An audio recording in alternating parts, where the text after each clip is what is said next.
Damage control আর হবে না। Commission যখন ওখানে ঢুকে গেছে, কমিশনের অথেন্টিক রিপোর্ট মহামহিম রাষ্ট্রপতির কাছে আমরা পেশ করেছি এবং আমরা নিজের কানে শুনে এসেছি, বুঝেছি এবং আমাদের অবজারভেশন মহামহিম রাষ্ট্রপতির কাছে দিয়েছি। সেখানে পরিষ্কার বহু মানুষ, বহু মহিলারা তারা সামনে আসতে ভয় পাচ্ছেন এবং যে ধরনের অত্যাচার তাদের উপর হয়েছে সেটা বলতেও তারা দ্বিধাবোধ করছেন অনেকেই। কারণ আমি জানি একজন মহিলার সম্মান নিয়ে টানাটানি হচ্ছে, সেই কথা ওপেনলি বলাটা অত সহজ ব্যাপার নয়। আজকে সেই জায়গাটায় দাঁড়িয়ে আমাদের যে অবজারভেশন, ক্লিয়ার অবজারভেশন দিয়েছি যে আর্টিকেল 338-এ একটা সরকারের সেই রাজ্যের এই ধরনের শোষিত, পীড়িত, বঞ্চিত সমাজের মানুষদের তাদের সেফগার্ড করার কথা বলা আছে। যদি তাদের যান মান সম্পত্তি না বাঁচাতে পারে তাহলে সেই রাজ্যে আরামসে রাষ্ট্রপতি শাসন জারি করা যায়, এটা আইনে আছে। আর সেটাই মহামহিম রাষ্ট্রপতির কাছে রিপোর্ট আকারে দিয়ে এসেছি এবং উনি অত্যন্ত সহৃদয়তার সঙ্গে সেটা শুনেছেন এবং আশা করছি অ্যাকশন হবে। আমাদের দর্শকদের জন্য একবার একটু বলে দিতে চাইব যে এই রাষ্ট্রপতির শাসন কি বা কখন তার প্রয়োজন হয়।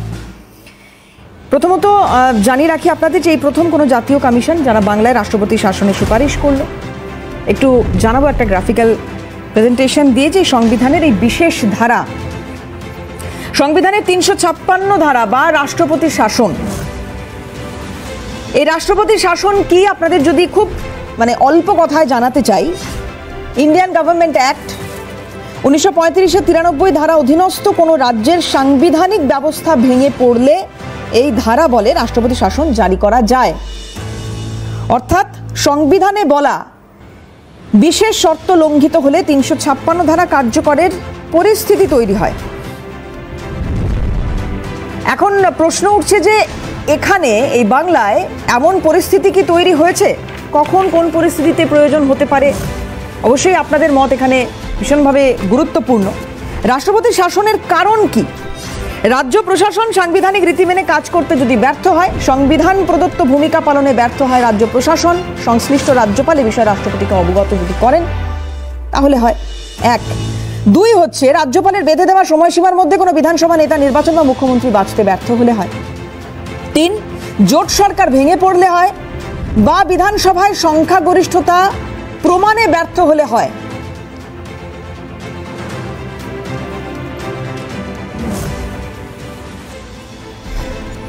সময়ের মধ্যে, নেক্সট পয়েন্ট যেটা, সময়ের মধ্যে বিশেষ কোনো কারণে, সেটা হতে পারে জাতীয় বিপর্যয়, হতে পারে যুদ্ধ, হতে পারে অতিমারি, তাহলে নির্বাচন কমিশন বিধানসভা ভোট পরিচালনা যদি স্থগিত করেন সেক্ষেত্রে রাষ্ট্রপতি শাসন জারি করা যায়।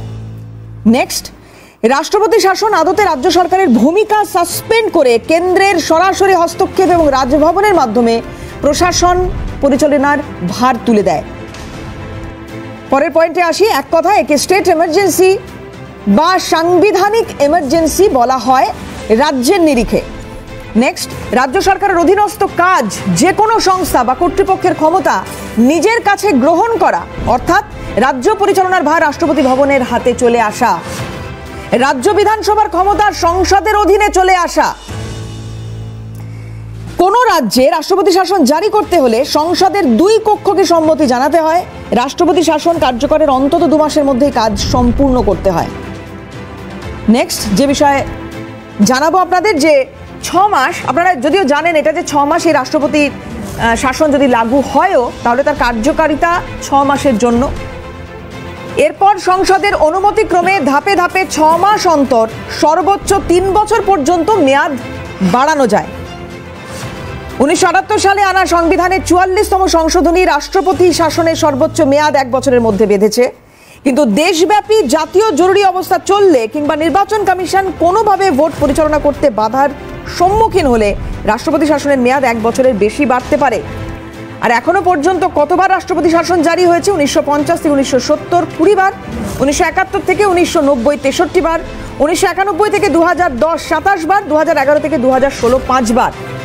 গোটা দেশের কোন পরিস্থিতিতে কখন কিভাবে কেন রাষ্ট্রপতি শাসন জারি হয়েছে তার নির্দিষ্ট যে প্রেক্ষাপট রয়েছে সেগুলো এখন এই মুহূর্তে আলোচনা করে বিষয়টাকে দীর্ঘায়িত করব না। কিন্তু এটা অবশ্যই জানার চেষ্টা করব যে সন্দেশখালিতে কি তেমন পরিস্থিতি তৈরি হয়েছে আজকে যে রাষ্ট্রপতি শাসন জারি করার ভাবনা চিন্তা বা রাষ্ট্রপতির কাছে রিপোর্ট পাঠিয়ে কমিশনের তরফ থেকে এই দাবি করা হচ্ছে যে এখানে রাষ্ট্রপতি শাসন চালু করা হোক।